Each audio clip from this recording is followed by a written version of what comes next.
Ya, selamat pagi semua anak didik saya, kelas 10 IPS SMA Vandunopan. Saya harap kabarnya pagi hari ini baik-baik saja. Tetap semangat dalam belajar, salam sehat untuk kita semuanya. Nah, kalau sebelumnya kita sudah membelajar mengenai perkembangan tabel periodik. Nah, sekarang kita masuk ke materi yang berikutnya, itu golongan dan periode dalam tabel periodik. Nah, alangkah baiknya sebelum kita mulai pelajaran kita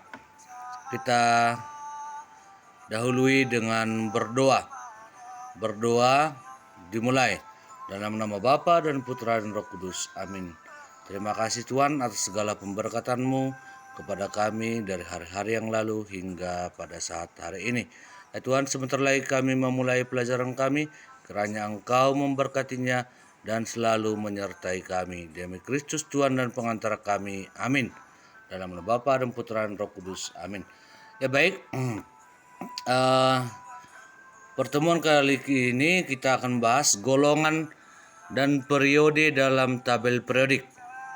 Tujuan pembelajaran kita, siswa dapat mengetahui golongan dan periode dalam tabel periodik. Nah, baik, kita mulai saja. Nah, tabel periodik sekarang ini kita pergunakan adalah tabel periodik bentuk panjang yang dikenal dengan tabel periodik modern ya. Nanti tabel periodiknya bisa kamu beli di toko dimanapun yang ada menjual tabel periodik lah. Biasanya kalau tabel periodik itu juga di lembar akhir dari bukumu itu ada, buku paketnya selalu ada ya. Nah, jadi untuk lajur horizontal ya, horizontal itu berarti dari kiri ke kanan, itu disebut dengan periode. Jadi dalam tabel periodik ada 7 periode. Nah, seperti itu ya. Kemudian lajur vertikal dari atas ke bawah itu disebut dengan golongan. Nah, golongan itu ada golongan A, ada golongan B. Atau juga ada sistem yang lain juga, ada 18 golongan. Jadi ada 2 sistemnya nanti golongan ya. Ada golongan A, golongan B, kemudian yang kedua itu golongan 1 sampai 18 dibuat. Oke, kita bahas yang pertama. Itu mengenai golongan 1A atau golongan alkali. Jadi golongan 1A itu disebut dengan golongan alkali ya. Golongan alkali terdiri atas unsur litium, natrium, kalium, rubidium, cesium, dan francium. Nanti ini bisa kamu buat sendiri cara menghafalnya. Kalau saya mengatakan cara menghafalnya seperti ini. Sebenarnya ada di atas hidrogen, tapi hidrogen memang tidak logam, golongan alkali. Tapi dia termasuk golongan 1A. Jadi caranya, hari libur nanti kami rubuhkan Kaisar Prancis. H, hidrogen. Libur, Li. Nanti ya Na. Kami, K, kalium ya. Rubuhkan Rb, kemudian Kaisar kata CS ya. Prancis, francium. Seperti itu saya buat cara menghafalnya. Bisa kamu buat sendiri bagaimana cara menghafalkannya. Nah, sifat dari unsur golongan alkali antara lain bersifat logam, mengkilap seperti perak, lunak dapat diiris dengan pisau kecuali francium yang bersifat radioaktif. Nah, jadi logam di sini bisa diiris dengan pisau, misalnya lunak, dia berupa logam tapi lunak ya. Nah, kemudian unsur hidrogen merupakan unsur bukan logam. Oleh karena itu, unsur hidrogen tidak termasuk golongan alkali. Ya, kalau dikatakan golongan alkali, dia tidak ikut hidrogen. Tapi alkali hidrogen itu terletak di golongan 1A. Ya, hidrogen itu non logam ya. Oke, kita lanjut. Golongan 2A atau dikenal dengan golongan alkali tanah. Golongan alkali tanah terdiri atas berlium, magnesium, kalsium, strontium, barium, dan radium. Kalau saya cara menghafalnya saya buat beli mangga campur sirsak, oleh-oleh buat radium. Nah, seperti itu ya cara menghafalnya saya buat. Kemudian radium merupakan unsur bersifat radioaktif. Artinya yang paling bawah atau periode ketujuh itu pada umumnya bersifat radioaktif. Seperti francium tadi. Kemudian radium itu bersifat radioaktif ya. Kemiripan sifat yang dimiliki unsur golongan 2A dengan unsur golongan 1A antara lain logam dan mengkilap seperti perak. Ya, hampir mirip sifatnya. Kemudian golongan 7A atau golongan halogen. Golongan 7A atau golongan halogen terdiri dari fluorin, klorin, bromin, iodin, dan astatin.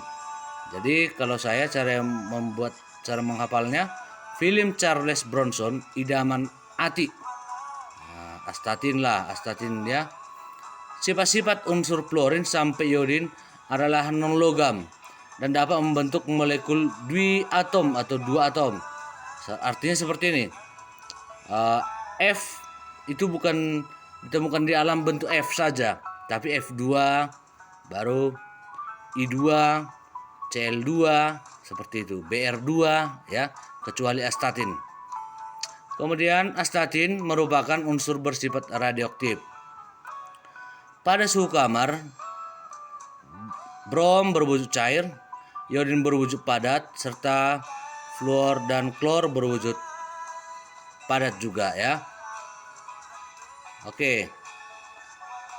Nah, kita lihat berikutnya golongan 8A atau golongan gas mulia. Golongan gas mulia terdiri atas helium, neon, argon, krypton, xenon, dan radon. Nah, cara menghafalnya kalau saya buat, heboh negara Argentina karena xenon runtuh.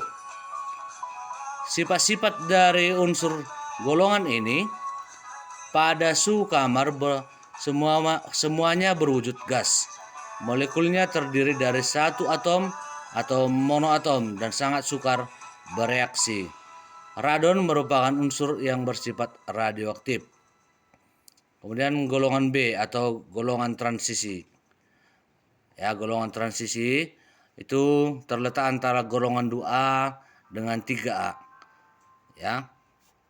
Unsur transisi merupakan golongan 1B sampai 8B dalam tabel periodik dari kiri ke kanan, yaitu golongan 3B sampai 2B. Nanti kamu kalau dalam tabel periodik dia tidak berurut 1B sampai 8B, tetapi malah 3B sampai ke 2B. Artinya 3B, 4B, 5B, 6B, 7B, 8B, 1B, 2B gitu. Kembali dia ke ya. Kemudian unsur-unsur pada golongan transisi mempunyai sifat khas yang membedakan dengan unsur-unsur pada golongan utama. Semua unsur pada golongan transisi adalah logam. Ya, ingat, golongan transisi merupakan unsur logam. Mempunyai kekerasan titik leleh dan titik didih yang relatif tinggi. Senyawa unsur-unsur golongan transisi pada umumnya berwarna. Ya, jadi yang menyebabkan berwarna itu pada umumnya adalah senyawa kompleks dari golongan transisi. Periode dalam tabel periodik. Periode pertama terdiri dari 2 unsur. Ya, nanti bisa kamu lihat periode kedua 8 unsur, periode ketiga itu terdiri dari 8 unsur juga. Kemudian periode 4 dan 5 itu 18 unsur. Untuk periode ke-6 32 unsur, periode ke-7 itu juga 32 unsur. Sebenarnya tidak sampai 32 juga sebenarnya untuk periode ke-7 karena berbeda-beda sumber informasi. Ada yang mengatakan unsur sekarang sudah 118. Seandainya 118 maka 32 unsur lah dia. Tetapi hanya kalau 102 berarti dia kurang ya. Oke, baik. Saya kira sampai di sini pelajaran kita. Saya kira kamu bisa memahami atau mengenal unsur-unsur yang letaknya di mana dalam tabel periodik. Ya.